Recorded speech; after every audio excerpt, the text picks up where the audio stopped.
ये पिलर्स हैं, survival of the fittest, might is right, materialism, cut throat competition, individualism, capitalism और खुदा से उसका कोई ताल्लुक नहीं। गॉडलेस जनरेशन है हमारी, खुदा को बात करना भी पसंद नहीं करते। मोरालिटी भी कहीं आप बात कर दें किसी महफिल में आपका मजाक उड़ेगा, कहेंगे ये तो मौलवी हो गया, इसको पता नहीं आज क्या हो गया, इसका इलाज कराओ, ये वो इस तरह की बातें। ये एटीट्यूड कहाँ से सीख रहे हैं हम? मूवीज़ में हमेशा एक इंटेलेक्चुअल दिखाया होगा जो एथियस्ट होगा, और लूजर बंदा कौन दिखाया होगा? रिलीजियस। हमेशा ये मूवीज़ में आप देख लें, उसको डम दिखाया होगा, रिलीजियस को। इसी तरह टीवी शोज़ में एक डम सा मौलवी ला के बिठा देते हैं जिसको पता ही कुछ नहीं, और अपना सबसे इंटेलेक्चुअल बिठा देते हैं। उसको जो अच्छा खासा बेचारे को रगड़ा लगाते हैं, खूबसूरत सी औरत के साथ बिठा देते हैं।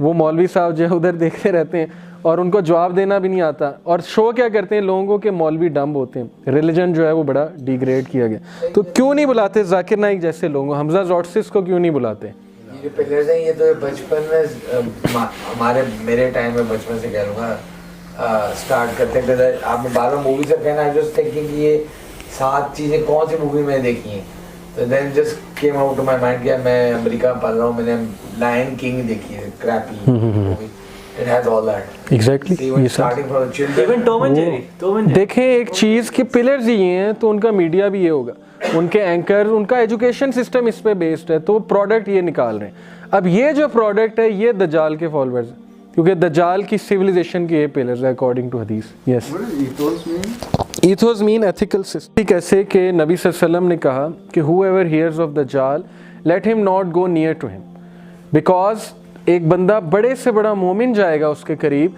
लेकिन वो उसे ऐसे आर्गूमेंट्स देगा कि वो बड़े से बड़ा मोमिन भी जो है उससे कायल हो जाएगा। ये डिपेंडेंसी का एलिमेंट है उसमें।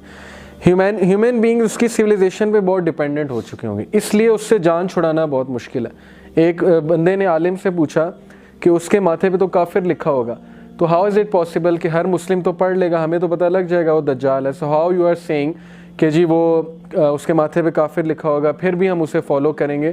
तो उन्होंने कहा कि देखें आप सिगरेट पीते हैं, तो इत्फाक से वो पीता था। तो उन्होंने कहा क्या सिगरेट पे आप नहीं लिखा देखते कि तंबाकू नोशी सेहत के लिए मुज़र है, फिर भी पीते हैं, क्यों पीते हैं? उसने कहा कि हाँ मैं समझ गया, एडिक्टिव, सिगरेट बहुत ज़्यादा एडिक्टिव है।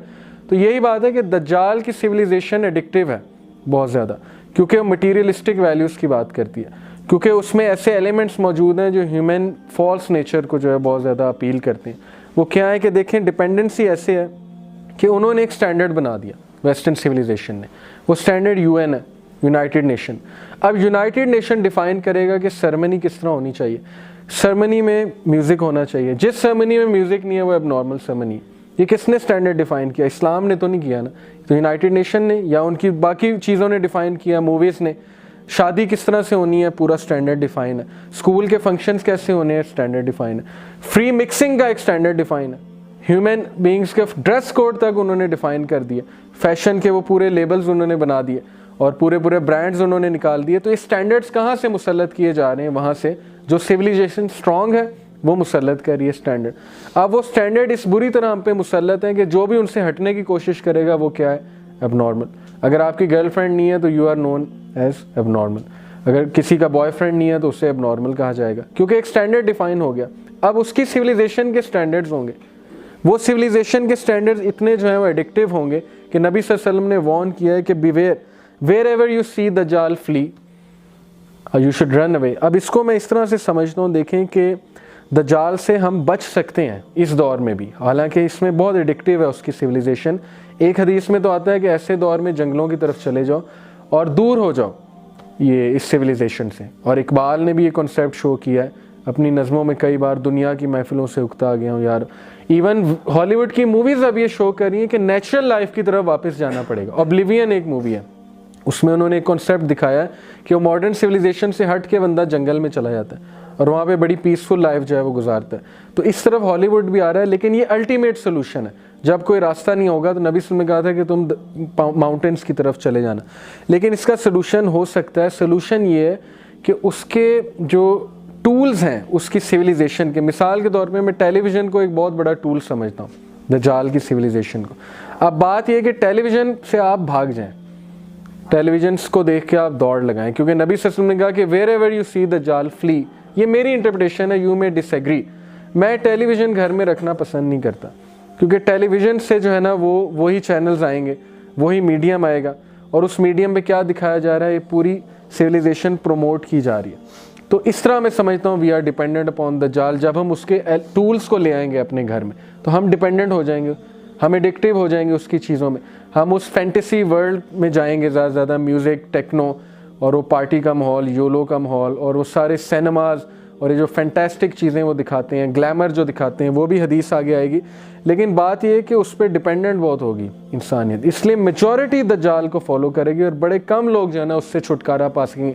इकोनॉमिक सिस्टम हम देखें कितना डिपेंडेंट है, इतना डिपेंडेंट है, जान नहीं छुड़ाई जा सकती। अब उलमा ये कहते हैं कि आप लेसर ईवल की तरफ जाएँ। अब बैंक में अकाउंट तो खुलवाना है, हर हाल में खुलवाना है, करंट में खुलवा लें। जी। दूसरा मैंने एक हदीस से सुनी थी कि जब उसका वक्त करीब आना शुरू होगा जी तो लोग मेंबर पे बैठ के कम बात करेंगे उसके बारे में। जी जी बिल्कुल बिल्कुल ऐसे ही। और बहुत रेयरली कोई सुनता है कोई मौलवी साहब या फिर इस तरह बात करते हैं, तो यही मुझे लगता है बहुत बड़ी वजह होगी कि लोग उस वक्त पहचान नहीं पाएंगे कि ये अल्लाह ताला है। बिल्कुल ऐसे ही, उसके पास भी ताकत होगी। बिल्कुल बिल्कुल ऐसे ही, माँ बाप को जिन्नात की शक्ल दे के ले आएगा। बिल्कुल बिल्कुल, ये सारी बातें आगे। मैं बहुत क्योंकि बारे में पढ़ता भी और पूछता भी हूँ, कारी साहब से मैंने पूछा, वो कहते हैं बस इस तरह है, लोग नहीं सुनना पसंद करते। ऐसे ही ऐसे ही, तो ये भी बहुत बड़ी वजह ऐसे ही है जी। So just to relate जो हमारा पिछला टॉपिक था with this one, अगर हम कहें कि जो आपने अभी टेलीविजन की बात की थी, तो can that be considered as a door of opening for all the jinn? हो सकता है, बिल्कुल बिल्कुल हो सकता है। We can't say for sure, लेकिन ऑब्वियसली उसमें जो दिखाया जा रहा है उससे तो डोरवे खुल जाएगा। वो एनर्जी पॉइंट्स मिलते हैं ना, उन्हें एनर्जी जब मिलेगी तो वो स्ट्रांग हो जाएंगे उस जगह पे। I heard Iqbal Sufi saying in one of his workshops कि when you do a lot of dhikr and you read a lot of Quran and you offer salahs and everything, and after that you open your TV, तो जितना उसका आपने किया होता है ना वो सब नेगेटिव हो जाता है, वो सब खत्म हो जाता है, सब बरकतें उठ जाती हैं और सब खत्म। बिल्कुल बिल्कुल ऐसी, बिल्कुल ऐसी, डेफिनेटली वो स्ट्रांग हो जाता है। जैसे ही गाने की आवाज़ आती है तो वापस आ जाता है, सारा वो इफेक्ट जो है वो ज़ायल हो जाता है। ऐसे ही है।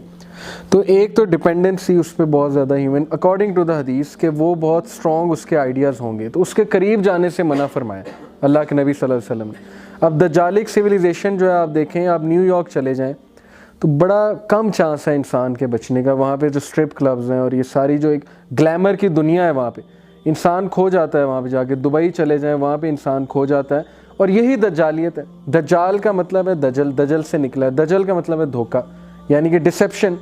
अब डिसेप्शन का मतलब है कि बंदा दुनिया में ही मगन हो जाएगा और आखिरत से वो दूर जाएगा। लेकिन दज्जाल इसलिए फितना है कि वो एक्सट्रीम फॉर्म ऑफ डिसेप्शन है। वो इंसान को ऐसे गुम करेगा कि इंसान जो है वो सोच भी नहीं सकता। आगे हम देखेंगे कैसे। अब he will corrupt the religious beliefs of people. अब आप सारी टीवी सीरीज देख लें, उनमें मैसअप कर रहे हो रिलीजियस बिलीफ्स को और चैलेंज किया जा रहा है रिलीजन को on a very higher level.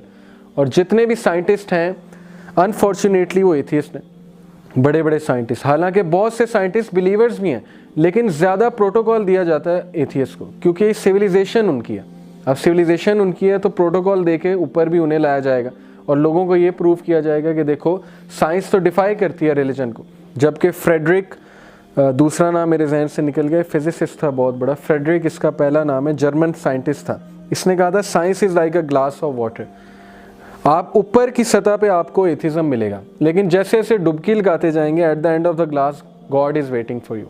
बड़ा ज़बरदस्त उसका कोट है। और आइंस्टाइन का भी ये कोट है कि limited knowledge of science makes you an atheist, but deep knowledge and vast knowledge of science makes you a believer. और ये बिल्कुल सही बात है। स्टीफन हॉकिंग ने भी अब जाके एक्सेप्ट कर लिया कि there may be some super natural power. उसने गॉड नहीं कहा, उसने कहा कि लेकिन मुझे समझ नहीं आती कि हु लिट द फायर। ये जो है ये बिग बैंग जो है ये कहाँ से स्टार्ट हुआ है, यूनिवर्स की क्रिएशन कहाँ से स्टार्ट हुई है, किसने स्टार्ट किया, and who is controlling all this. ये चीज़ उसके जहन में बहुत आती है। तो वी ऑलरेडी नो। तो ये जो है he will corrupt religious beliefs of people. Movies में लूज़र दिखाया जाता है रिलीजियस बंदे को, इंटेलेक्चुअल दिखाया जाता है एथियस्ट को, और सुपर नेचुरल बींग्स को दिखा दिखा के हमारे रिलीजियस बिलीफ्स करप्ट कर रहे हैं। तौहीद एक बहुत बड़ा हमारा बिलीफ है, उसको बॉलीवुड करप्ट कर रहा है। माशाल्लाह आप देखें उनके सॉन्ग्स जो हैं किस तरह से वो शिरक फैला रहे हैं। वो जो उनका एक सॉन्ग है, तेरे नाम से जी लूँ तेरे नाम से मर जाऊँ, तेरी नाम के सदके कुछ ऐसा कर जाऊँ। अब ये क्या है? मुसलमान तो कहता है कि से, अल्लाह कहते हैं कि से कुल इन्ना सलाती व नुस्की व महयाया व लिल्लाहि रब्बिल आलमीन, कि मेरी डेथ, मेरी मौत मेरी ज़िंदगी और मेरी सारी की सारी जो है वो जो वर्शिप है वो किसके लिए, अल्लाह के लिए। लेकिन वहाँ पे वो किससे एसोसिएट कर रहा है, लड़की से। किस तरह से सबकॉन्शियसली यूथ को सिखा रहे हैं कि इश्क सब कुछ है, इश्क खुदा है, और इश्क जो है वो रिलीजन से भी ऊपर है।